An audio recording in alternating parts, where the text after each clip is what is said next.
Everyone, आप सभी का स्वागत है हमारे यूट्यूब चैनल एडुला पॉइंट पर। तो बताइए कैसा है आप सभी का जोश? हाई है, लो है, कैसा है? तो बिल्कुल हाई हो जाना चाहिए, बिल्कुल हाई हाई जोश हो जाना चाहिए। ठीक है, जोश हमेशा हाई रहना चाहिए, तभी तो आप अपनी जिंदगी में बहुत अच्छा कर पाएंगे। देखिए, ठीक है, अपने सपने सारे पूरे कर पाएंगे। शुरुआत करने से पहले दो आपके लिए बहुत ही इंपॉर्टेंट इन्फॉर्मेशन। क्लास 10th के social science, geography and science के सारे चैप्टर्स हमारे यूट्यूब चैनल पे लाइव हो चुके हैं, तो आप जाके उन्हें चेक कर सकते हैं, क्योंकि वो आपके सिलेबस के पॉइंट ऑफ व्यू से काफी ज्यादा इंपॉर्टेंट है। क्योंकि अभी आपके एग्जाम आने वाले हैं, तो कुछ भी मिस मत कीजिएगा। Don't take a chance. अभी देखिए, सब मस्ती वस्ती कर ली कोरोना वोरोना की वजह से, लेकिन अभी स्ट्रिक्टली पढ़ाई करने लग जाइए। ठीक है, क्योंकि 10th जो है वो टर्निंग पॉइंट होता है लाइफ का, तो उसे वहां पर मिस मत करिए। ठीक है, मस्ती खेलना खाना पीना सब अलग है, बट पढ़ाई सीरियस नोट पे कीजिए अभी इस टाइम पे। ठीक है, दूसरी चीज ये कि इंग्लिश ग्रामर के जो चैप्टर कुछ बहुत इंपॉर्टेंट चैप्टर है, वो हमारी जो सीरीज चल रही है उसमें कवर कर लिए हैं हमने। Part of speech, noun, pronoun, adjective, adverb मिला के काफी सारे, तो आप डायरेक्टली वहां से जाके चेकआउट कर सकते हैं। इस वीडियो के एंड में कम्युनिटी सेक्शन में या प्लेलिस्ट में जाके चेक कर सकते हैं, क्योंकि वो आपके सिलेबस के पॉइंट ऑफ व्यू से भी काफी ज्यादा इंपॉर्टेंट है। तो चलिए शुरुआत करते हैं हम अपने चैप्टर की। चैप्टर काफी ज्यादा इंपॉर्टेंट है, ठीक है, बहुत ही ज्यादा इंपॉर्टेंट चैप्टर है आर एनवायरमेंट। इसमें हम ये समझेंगे कि हमारा जो वातावरण है वो हमारे लिए क्या मायने रखता है। ये चैप्टर 15 है साइंस का, क्लास 10th का। शुरुआत करते हैं। देखिए, क्या मतलब होता है ये, आपने बहुत इस शब्द को सुना है, एनवायरमेंट। एनवायरमेंट क्या होता है? एनवायरमेंट असलियत में न्यूज़पेपर में, टेलीविजन में लोगों से बहुत सुना है, ठीक है, बट है क्या चीज ये? We must say in the healthy environment and global summit involving the developed and developing country are regularly held to discuss the environmental issue. In this chapter we shall study about the various components in the environment interact with each other. देखिए, environment,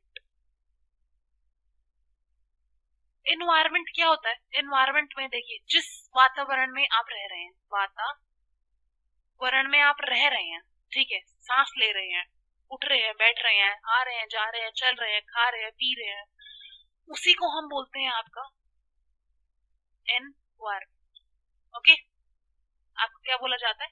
environment बोला जाता है। देखिए, environment का main जो component है वो ecosystem है। जरा इसे समझने की कोशिश करते हैं, इकोसिस्टम क्या है। देखिए, जो ऑल ऑर्गेनिज्म है, सच एज आपका प्लांट हो गया, एनिमल हो गया, माइक्रो ऑर्गेनिज्म हो गया, या ह्यूमन बींग्स हो गया, उनकी फिजिकल सराउंडिंग है जो इंटरेक्ट करते हैं आपस में एक दूसरे के साथ। ठीक है, all the interacting organism in are together with non living. देखिए, जब लिविंग इंटरैक्ट करेगा नॉन लिविंग के साथ, ठीक है, वो क्या constitute of the environment form ecosystem. उसके बाद जो बनेगा ना, वो बनेगा आपका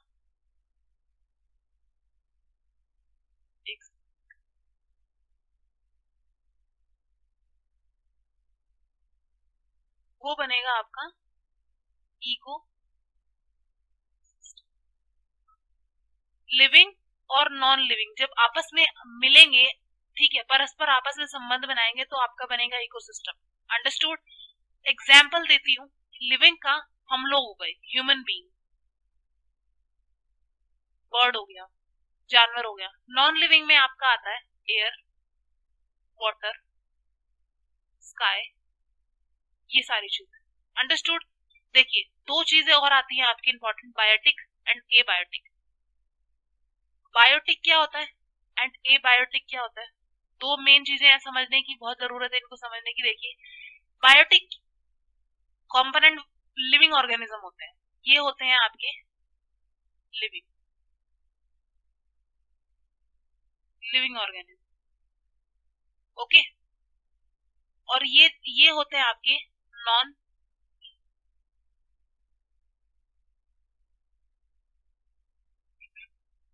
non living organism. Understood? Very well, ठीक है, लिविंग और नॉन लिविंग का मैंने आपको एग्जांपल दे दिया। क्लियर है? नेक्स्ट आगे बढ़ते हैं। देखिए, for example if you visit a garden, अगर आप गार्डन में जाते हैं तो आप देखते हैं, घास देखते हैं, पेड़ पहाड़ देखते हैं, और फ्लावर्स देखते हैं, जैसे रोज, जैस्मिन, सनफ्लावर, ये सब देखते हैं, एनिमल देखते हैं। तो ये सारे जो लिविंग है वो आपस में इंटरेक्ट करते हैं और ग्रो करते हैं। क्या करते हैं? ग्रो करते हैं, रिप्रोड्यूस करते हैं, एक्टिविटी करते हैं एक दूसरे के साथ उसके, और वो इसी को ही हम बोलते हैं ecosystem. Other type of ecosystem are forest, pond, lake. Forest के अंदर भी इकोसिस्टम होता है, पॉन्ड के अंदर भी इकोसिस्टम होता है, लेक के अंदर भी इकोसिस्टम होता है। These are natural ecosystem. ये सारे एक सारे नेचुरल इकोसिस्टम है। और आर्टिफिशियल इकोसिस्टम भी होता है जो कि हम लोग बनाते हैं, इंसान बनाता है, वो आर्टिफिशियल इकोसिस्टम कहलाता है। We have earlier we have seen in earlier classes that the organism can be grouped as a producer। ठीक है, ऑर्गेनिज्म क्या है? प्रोड्यूसर है, कंज्यूमर है या डिकम्पोजर है। तीन चीजें आती हैं, प्रोड्यूसर, कंज्यूमर, उसके बाद डिकम्पोजर। ठीक है, देखिए आगे। Let us recall that we have learned the self-sustaining ecosystem created by us and organisms depend on the producer either directly or indirectly for their substances, and these organisms which constitute consume form are called produced either directly or indirectly from the produced are called consumer। Consumer can be characterized as herbivorous, carnivorous, omnivorous, parasite। Producers कौन होते हैं? जो produce करते हैं, देते हैं। ठीक है, देने वाला कौन होता है? प्रोड्यूसर। लेने वाला कौन होता है? जो लेता है वो होता है कंज्यूमर। आप देखिए, पौधे ने, जो पेड़ है, पेड़ ने प्रोड्यूस किया फल को आपने खाया, उसे आपने कंज्यूम किया, अंडरस्टूड। डिकम्पोजर्स मतलब जो फल का बिल्कुल कचरा बच गया है उसके ऊपर जो फंगई वगैरह बैठेगा और उसको डिकम्पोज करेगा, वो होता है decomposers. Right, herbivores, carnivores, omnivores, ये आपको पता ही है। फूड चेन के बारे में बात करना जरूरी है, बहुत ही ज्यादा इंपॉर्टेंट है, ये समझना जरूरी है कौन किसको खाता है, कौन क्या है। ये देखिए, आगे आइए। We have formed a series of organisms feeding to one another. This series or organism take part at various biotic level। Biotic level form of food chain. Food chain बनानी बहुत जरूरी है, कैसे है वो मैं आपको ये समझाऊंगी। ये देखिए, वेरियस बायोटिक, देखिए, the each step and level food chain form tropic level. क्या होता है ये समझना जरूरी है। Trophic level, autotroph and producer R post level. देखिए, जो आपका पोस्ट लेवल है ना, ये आपका post level, this is your post level. First level autotroph होगा, जो कि क्या करेगा? अपना खाना खुद से बनाएगा और प्रोड्यूस करेगा, वो पहले लेवल पे होता है। सोलर एनर्जी की हेल्प से वो क्या करेगा? खाना बनाएगा और हेट्रोट्रॉफ्स को देगा। कंज्यूमर सेकंड जो आता है, प्राइमरी कंज्यूमर, सेकंड कंज्यूमर्स होते हैं, कंज्यूमर्स को देता है। ये हर्बीवोरस, हर्बीवोरस आते हैं इसके अंदर। सेकंड पे हम, ये आपके कार्निवोरस आते हैं। सेकंड जो है ये कार्निवोरस होंगे, ये हर्बीवोरस हो जाएगा। ये आपका हर्बीवोरस हो जाएगा, ये आपका कार्निवोरस हो जाएगा। ठीक है, उसके बाद जो थर्ड लेवल, उस पे आपका कार्निवोरस आ जाएगा। फोर्थ लेवल पे आपका फोर्थ लेवल पे जब आप जाते हैं तो टर्शरी कंज्यूमर आते हैं। We know that the food we eat act as an fuel to provide us energy. जो हम खाना खाते हैं वो हमारे लिए क्या है? फ्यूल है, हमें एनर्जी देता है। This interaction among the various component of the environment involve the flow of energy from one component of the system to another. As we have studied, the autotroph capture the energy present in the sunlight. Autotroph क्या करेगा?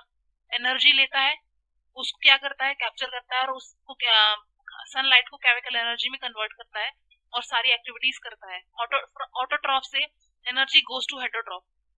Autotroph से plant autotroph हो गया और हम लोग heterotroph हुए। Autotroph को हम खाएंगे क्योंकि हम हेटरोट्रॉफ है, हमने ऑटोट्रॉफ को खाया तो हमारे अंदर एनर्जी आई। ठीक है, और फिर decomposers. However, we saw various source of energy when one form of the energy is changed to another, some energy is lost। देखिए, हमने ये पढ़ा है कि जब एक फॉर्म से दूसरे फॉर्म पे एनर्जी जाती है तो एनर्जी कुछ चेंज हो जाती है, एनर्जी कुछ लॉस हो जाती है। ठीक है, इसी प्रकार से देखिए, तो green plant in the tertiary ecosystem, the terrestrial ecosystem capture 1% of the energy of the sunlight and fall their leaf and convert into the food। मान लिया कि ये जो ग्रीन प्लांट है इसकी ये कैप्चर करता है 1% एनर्जी को और फिर इससे खाना बनाता है। Green plant eaten by primary consumer. और अभी ये जो ग्रीन प्लांट है इसको खाया किसने? हिरण ने खाया, गाय ने खाया, भेड़ ने खाया। ठीक है, प्राइमरी कंज्यूमर्स ने खाया, और फिर जब उनके पास एनर्जी गई तो कुछ एनर्जी क्या हो गई? लॉस्ट हो गई इन्वायरमेंट के अंदर। Some amount goes in the digestion, और कुछ जो अमाउंट है वो डाइजेशन में गया, जिससे फिर खाना, फिर work, doing work and rest goes growth and production. कुछ जो है वो खाना पचाने में काम चला गया, कुछ रिप्रोडक्शन में काम चला गया, कुछ और कुछ काम करने में. Average 10% of the food eaten is turned into on body and made available for the next level. और फिर इसी का 10%, 1% लिया था उसमें से 10% कम होके जाएगा नेक्स्ट वाले के पास. फिर उसके बाद 10% taken up the average value of the amount of organic matter that is present in each step reaches to the next step. हर बारी में 10% कम होके जाएगा. Since so little energy is available to the next level of the consumer, food chain generally consist of only 3 and 4 step. 3 से 4 step होते हैं food chain के अंदर एनर्जी, क्योंकि हर एक स्टेप पे लॉस होती है. ठीक है. That very unstable energy remain at fourth level. यहाँ चौथे लेवल पर आते आते ना बहुत कम एनर्जी बच जाती है, और इसी की वजह से there are great number of individual at the lower trophic level and the greatest number of producers. इसीलिए दैट इज वाई हमारे धरती के ऊपर प्रोड्यूसर्स ज्यादा है और ये जो टर्शरी कंज्यूमर है ये कम है. ठीक है. पेड़ पौधे ज्यादा है और हम लोग कम है. बात समझ आ गई अब सिंपल तरीके से मैंने आपको समझाई. The length and complexity of the food chain vary greatly. Each organism is generally eaten by two or more. देखिए एक जो जानवर जैसे स्नेक को ईगल भी खाता है और कोई और भी खाता है. ठीक है. तो एक जानवर को 2 या 2 से ज्यादा जानवर खा रहे हैं. ठीक है. क्योंकि उनको वहां से एनर्जी मिल रही है, वो उनका सोर्स. तो instead of straight food chain relationship can be shown in this. देखिए इस पे आगे आपको देखना पड़ेगा ये घास को कौन खाता है, ये रैट खाता है, रैट को कौन खाता है, ये स्नेक खाता है, स्नेक को कौन खाता है, फिर ईगल खाता है. उस तरीके से घास है ये इसने खाया, फिर उसके बाद इसने इसको खाया, फिर इसने इसको खाया, फिर इसने खाया, और इसको किसने खाया, टाइगर ने खाया. अंडरस्टूड. ठीक है. तो इस तरीके से from the energy flow diagram ये हमें क्लियर हो जाता है कि the flow of energy is unidirectional. एक बात याद रखना, अगर आपसे कोई फिल इन द ब्लैंक्स में पूछे फ्लो ऑफ एनर्जी कैसा है, यूनिडायरेक्शनल. ऊपर जाएगी, एक डायरेक्शन में जाएगी, वहां से दोबारा नीचे नहीं आएगी. ठीक है. The energy that is captured by the autotroph does not revert back. एक बार ही ले ली उसके बाद वापस नहीं होगी. Herbivores does not come back to autotroph. Herbivores से के पास जो एनर्जी चली गई वो वापस ऑटो में नहीं आएगी. हेट्रो में चली गई तो चली गई. ठीक है. ऐसे होता है. Secondly the energy available to the each trophic level get diminished and progressively due to the loss of energy at each level. Also, another interesting aspect of the food chain is how unknowingly some harmful chemical enter our body through the food chain. ठीक है. अभी क्या होता है कि जैसे हम खाना खाते हैं तो हमारे उस खाने के साथ कुछ केमिकल्स और हार्मफुल बॉडीज भी हमारे बॉडी के अंदर चली जाती हैं. इससे क्या, जैसे कि पेस्टिसाइड वगैरह हो गया, केमिकल्स हो गए. ठीक है. इससे क्या होता है जो कि हम डालते हैं हमारे पौधों के अंदर जिससे कि उन्हें बीमारी ना हो, वो ऐसे ही धीरे करके हमारे शरीर के अंदर आ जाता है. ठीक है. देखिए आपकी सनलाइट है, प्रोड्यूसर्स के पास गया, हर्बीवोरस के पास गया, कार्निवोरस और टॉप कार्निवोरस. इससे क्या होता है कि इन विच ये फूड चेन के अंदर एंटर करते हैं. केमिकल जो है वो कभी भी डिग्रेड नहीं होते, कभी भी खत्म नहीं होते. वो क्या करते हैं, धीरे धीरे हमारे बॉडी के अंदर इकट्ठा होते जाते हैं, और जब बहुत ज्यादा मैक्सिमम कंसंट्रेशन हो जाती है ना बॉडी के अंदर, तब हमें दिक्कत शुरू होती है बॉडी के अंदर, और इसी को बोलते हैं हम बायोलॉजिकल मैग्निफिकेशन. बोलते हैं. This is the reason why our food grains such as wheat, rice और ये सब जो है इनके अंदर large amount of pesticide residue होता है. ठीक है. दालें वगैरह के अंदर. How do our activity affect the environment. हमारी जो कर्म है, हमारे जो इतने अच्छे एक्टिविटीज हैं, कर्म जो हम करते हैं, वो हमारे एनवायरमेंट को कैसे खराब कर रहा है वो जानना बहुत जरूरी है. देखिए हम इतना CO2 प्रोड्यूस करते हैं ना कि ओजोन लेयर के अंदर छेद हो गया है. ठीक है. ओजोन लेयर के अंदर क्या हो गया है, छेद हो गया है. ओजोन लेयर हमारी 3 एटॉमिक ऑक्सीजन है, O3 बनाता है, मतलब 3 ऑक्सीजन जुड़ते हैं तब जाके आपका क्या बनता है, O3 बनता है. इसे ये ओजोन जो है वो डेडली पॉइजन है, लेकिन हम क्या करता है एनवायरमेंट के अंदर बहुत इंपॉर्टेंट काम करता है, हमें प्रोटेक्ट करता है यूवी रेज से जो कि सन से आ रही होती है. ठीक है. क्योंकि ये जो रेज है वो हाईली डैमेज होती है, और ozone at the very high level of atmosphere to produce UV acting on O2 and the higher level of UV radiation split into the O2 into the free oxygen and the atom combined to the molecular form ozone. देखो क्या होता है, ozone बनता कैसे, ये procedure बहुत important है, बहुत ही ज्यादा इंपॉर्टेंट प्रोसीजर है. देखिए क्या होता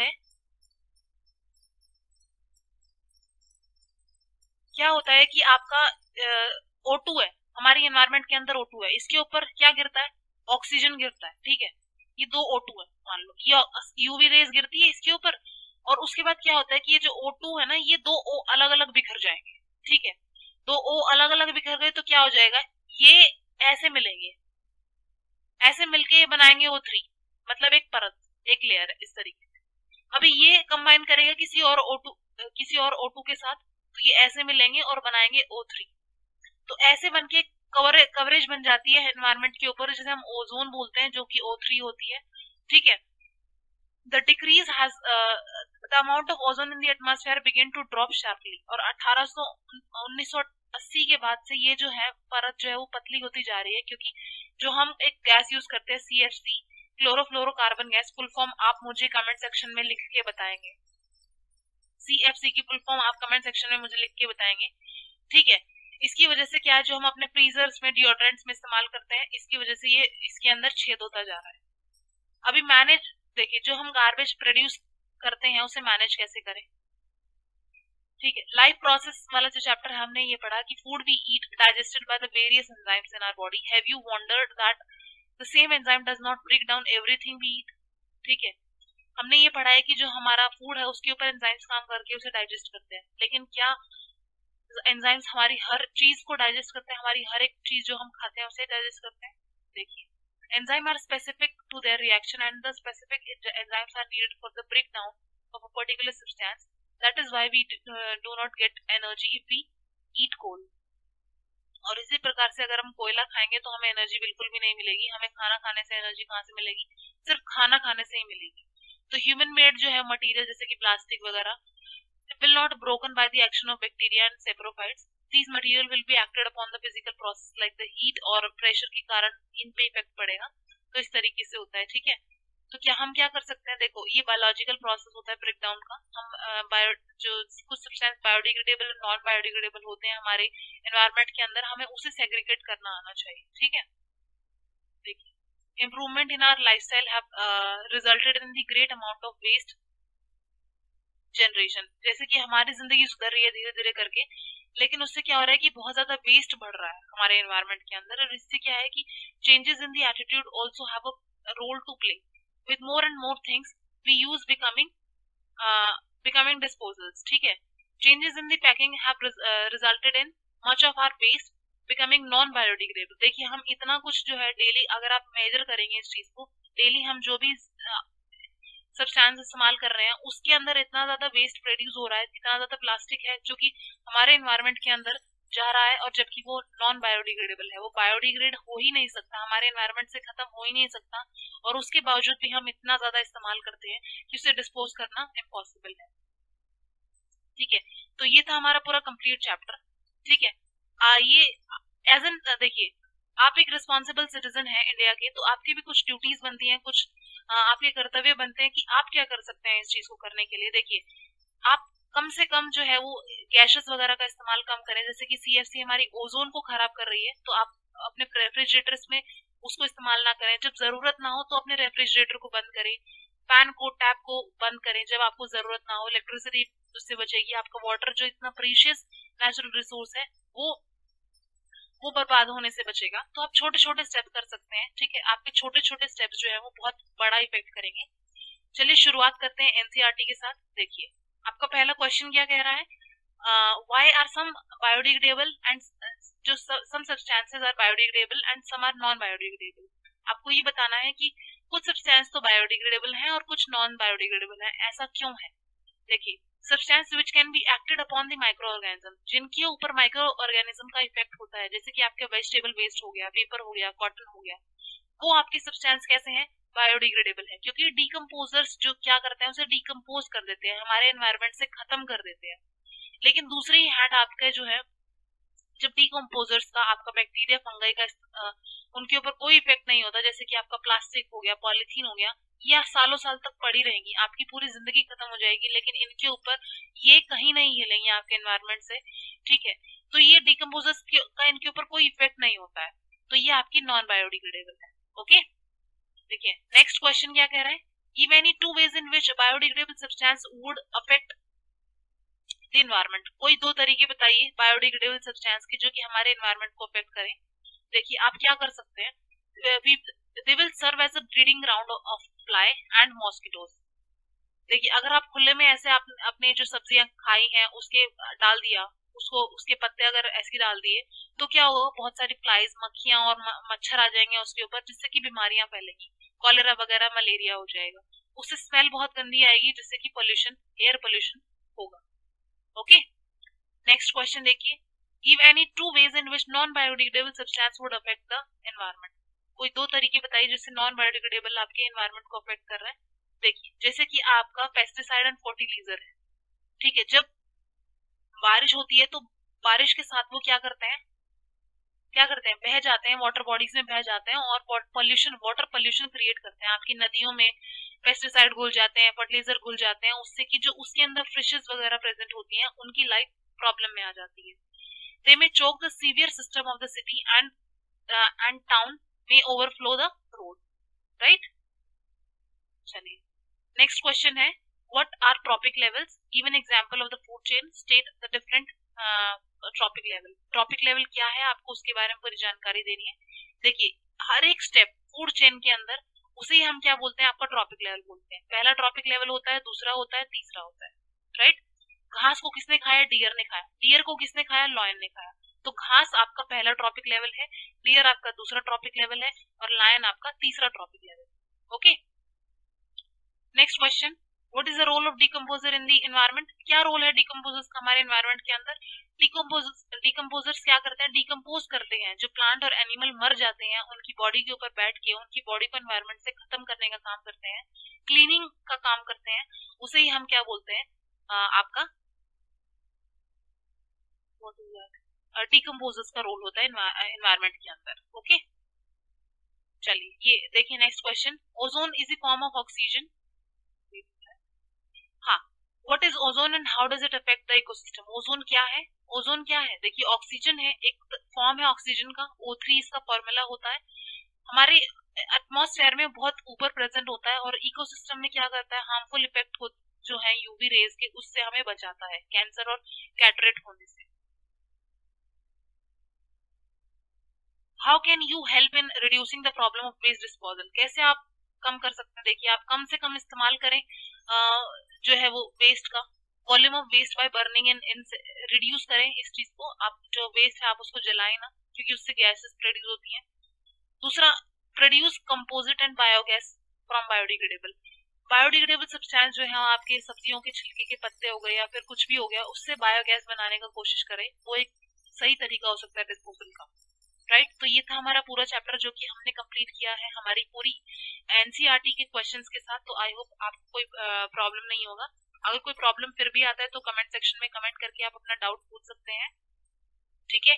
आपको मिलते हैं जल्द ही नए चैप्टर के साथ, तब तक के लिए thank you, bye bye, take care.